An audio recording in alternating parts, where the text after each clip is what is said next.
That is what greed led to where we are today. No. Greed on the part of the banks. Right. Materialism on the part of the Americans. It's not quite that simple. I want to add a dimension here because you're talking about regulation. Yeah. All right. It is time for the Congress, Republicans and Democrats, to stop encouraging, exhorting, and forcing banks to make low-income loans with no documentation. Stop that. The Community Reinvestment Act, which was passed in the mid-90s, which was extended in the early 2000s, literally pushed these lenders to make low-income loans. Hold on a second. You cannot blame this on low-income people that are getting a house. I'm not This is about a lot of people that wanted to go and buy $500,000 homes in Florida, Arizona, California. Come on, Larry. Subprime, substandard loans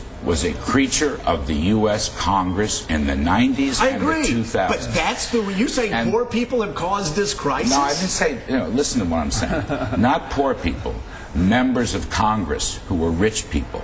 But their liberal guilt consciences forced banks and lenders to make lousy substandard loans, and that has to be repealed. Okay, let me rephrase. Not everybody can afford a home, Joe. Some people have to rent. That's just the way it is. They should be told that. They Thank you, shouldn't have Mika. banks. Thank you. The banks should not be saying, we can work this out, we can finagle this. And you can't do this razzle-dazzle packaging of a lousy loan where I make the loan, I sell it to you, you sell it to Fannie Mae, and Fannie Mae sells it to the Singapore with sovereign wealth fund. That has just got to stop. Well, isn't that the larger problem? Isn't that the larger problem? The fact that banks, which are highly regulated, they can only go along with, I make $12 an hour. I wouldn't buy a $500,000 home. The banks, say no.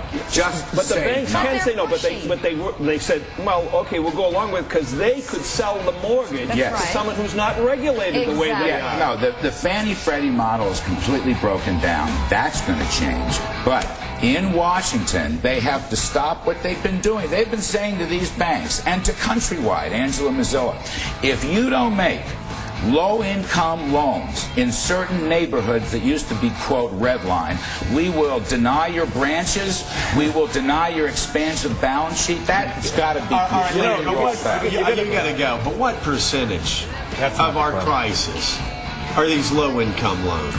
That's my point. Are you kidding? Subprime is the big problem here, Joe. Subprime was the problem. And people made mistakes up and down the line. Stop subprime. We got to put some money down.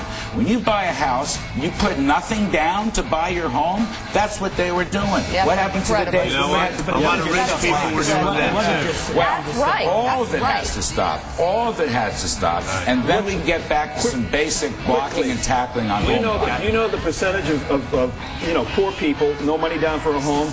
Are they more responsible for it, or are people with the second and third homes speculating? There you go. You know what?